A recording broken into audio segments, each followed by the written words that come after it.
moving forward, because you've got a large organization that you run for HCL. Have you had to very quickly mobilize sort of different ideas or different ways of working, or because it has suddenly just come on us, hasn't it? And it's just like, right, okay, everything's changed overnight.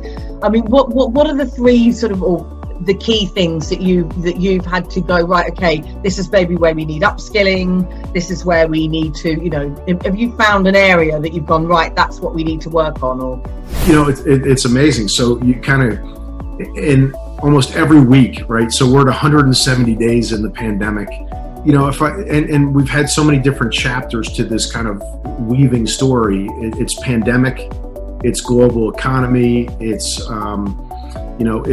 clearly social awakening and social reckoning in many countries. So many factors, and so I think if I go back to the first days, first it was all about getting people off the road. I mean, think about salespeople. They're very often not in the office. They're at client sites, client events, different, countries where clients operate in. So they have such broad responsibilities and they're on the road. And even from a marketing perspective, our people are conducting forums and thought leadership venues where they could gather stakeholders and people in our ecosystem. And now you're telling everybody, stay home, don't go out, don't be social, get on your laptop and figure out a way to conduct everything you did before. And listen, back to basics. Some of the first things we had to do was, teach people how to actually hold a video conference or hold multiple video conferences in one day. Not as easy as it looks. Do you have the right lighting? Are you wearing something that won't look strange or offensive? Is your background okay? It's okay if the dog runs in the office or one of your kids is screaming in the background. Maybe you have to go attend to so the human things we had to kind of coach and think through and talk through. We even went as far for official venues. We had a program put together where, top 30 or 40 executives received special HCL uniform backgrounds. So they could literally have a home studio set up when we do investor meetings, analyst meetings, customer, real official things where it's not as casual as the average everyday meeting. So moving on from those basics, it really is reinventing a lot of roles. So in both sales and in marketing, you have people who, 70% of the work we do is out of the, HCL offices or laboratories or solution centers. It's in the premises of clients. It's in the halls of government. It's in the, mutual site locations with partners. It's in training venues. It's at wherever it might be. And not having access to that, we had to rethink, it's not just about digitalization, but how do you actually, not just which platforms you're using, Zoom or Teams or WebEx, but what is an effective meeting? How frequently will you be able to get people together? Can you have the same depth when you're on camera and you're not breaking bread together? People, it's amazing.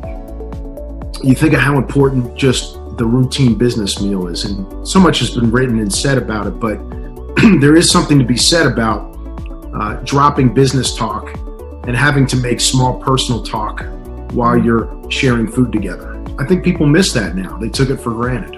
Really sit down and coach and spend a lot of time getting people to think about, don't let the pandemic happen to you. Use it as an opportunity now. If you did a job that was primarily 100% out of an office or outside of an office, there are other things and skills for you to pitch in and do now.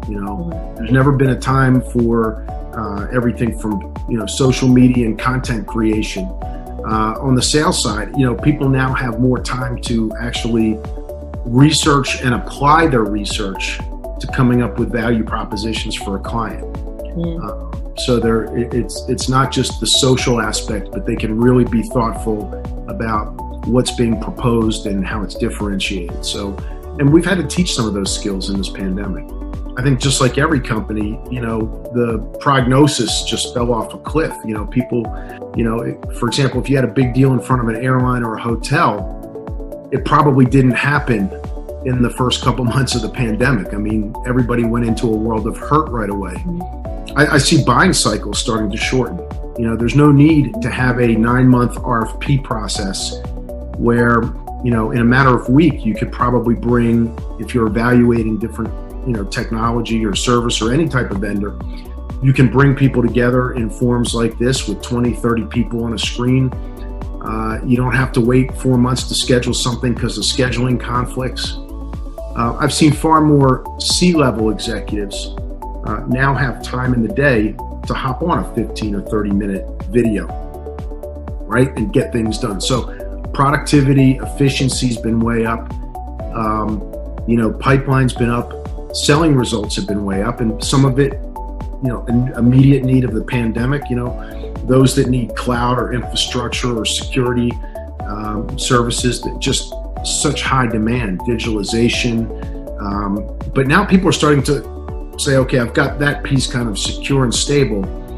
Let's move up the food chain. I mean, now we've got a chance to really look at blockchain or artificial intelligence, or other advanced technologies that we can start to weave into the business, and also anecdotes. Our business, I think we've been well organized, and our sales force has been ready to tackle it. Which is brilliant. So, I mean, and that is very interesting in itself, actually. So you can really quite clearly see that there's been a start, there's been a middle, and now we're coming. I wouldn't say we're coming out of the end of it, because who knows, what's going to happen. But what you are seeing is that you're seeing different conversations, different, starting to see different trends. People looking at different things like the blockchains you said and AI. I think the lessons learned. I remember very early on, our CEO in a leadership meeting said, and there's no, it's almost how do I use this word? He said, we have to think like wartime leaders. We have to be very operationally focused, and lives are on the line. I hesitate because I hate using the phrase wartime when we're talking about business. But in this case, in a pandemic, there literally were lives on the line. And so we had to execute with extra care and caution. No decision, decisions had to be fast, but they had to be very human-centric, recognizing the stakes. One heck of a learning period, I can tell you that. All of our grandparents probably, like I remember mine, it was all about World War II when they would tell you stories back in the war, right? Yeah. And every country and culture has a different, kind of big thing that their grandparents, I believe when we talk to, 2 generations from now, our grandchildren, it's this COVID period of time and probably this decade with some of the peripheral things that are happening that we'll be telling our grandchildren about. Absolutely. We could reminisce, with sort of, all the things that have gone. But listen, Arthur, I genuinely appreciate your time today. And but so just to sort of round it off and cap it off, have you got any sort of last pearls of wisdom for companies out there that may not have been maybe so organized, or they've been had maybe sort of in the middle of the chaos and not quite seen through it? I think there are a lot of people are having conversations around the human effect of what the pandemic has done, and I would take it a step further. I think we're all trained, when you come into the business world, you have a personal side to you and a professional side to you, and that professional side, for as many people know you, very few people probably know who you are personally. And I think as leaders, as workers, there's been a blurring of the line, and not even by choice. Many people are home in different environments, and their children are now home, can't go to school. So that forces you to drop the corporate professional wall, image and the need to always be so buttoned up and so formal and so calculated.